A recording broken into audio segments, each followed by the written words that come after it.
right, Psalm 12, let's call this one For Justice Over Pretense in this chapter that starts out with an appeal. Save, O Lord, because it seems like the godly and the faithful, and ultimately, my paraphrase, the trustworthy, they really can't be found or they're hard to find. He's not going to stop there. He's going to go on to make a bold statement saying, everyone seems to tell lies. Or really flat out, everyone does tell lies. They flatter with a double heart, meaning there's one thing that they're saying on the outside or presenting on the outside, but really inside, as we mentioned before, whatever they're bold enough to say on the outside is nothing compared to what they're actually trying to accomplish, which provokes David to then ask God to cut off the flattering tongue, the one that says, by their tongue and their wit, they will prevail, having grown so confident in their ability to turn a phrase that they no longer believe that anyone really has authority over them. However, this chapter is also going to switch when, no matter how desensitized they've grown to those who they are victimizing by the spin they're able to put on reality,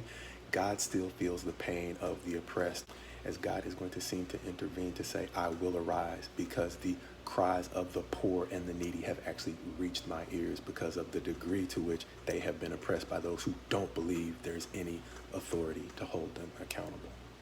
And as some of these Psalms indicate, when David says, how long or why do you stand afar off?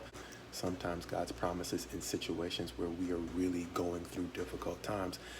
don't seem like they are much comfort, but the psalm is going to go on to say that God's word is pure and it's refined as though it has been purified and refined 7 times through fire. And so he is seeming to say that even though your pain might make it seem like my words provide no comfort, understand that God's promise is sure, at least as far as this psalm goes, that he is going to deliver the poor and the needy from this generation that seems to have become completely corrupt.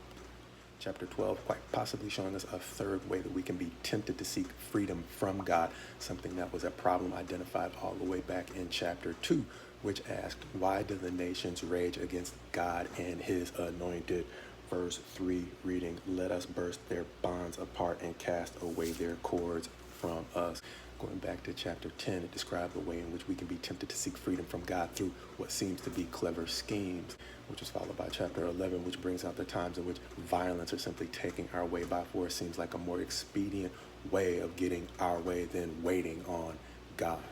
And finally, chapter 12 seems to go back to some things we saw in chapter 5 and 7, which help us see the way in which becoming addicted to being persuasive can seem to be an easier way of getting our way than waiting on God.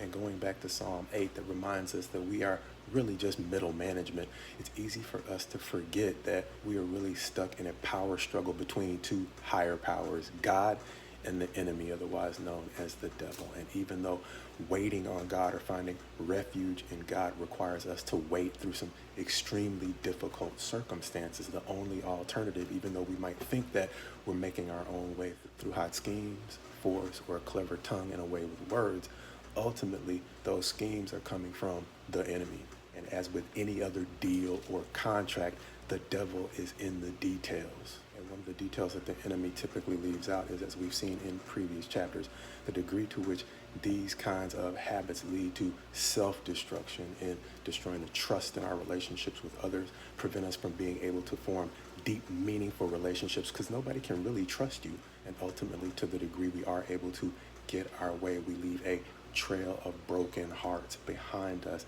that ultimately these chapters are reminding us, especially chapter 12 is reminding us, whose cries go out to God. And so to the degree we don't ultimately self-destruct, God eventually responds to the cries of those we leave wounded by finding clever ways to get our way.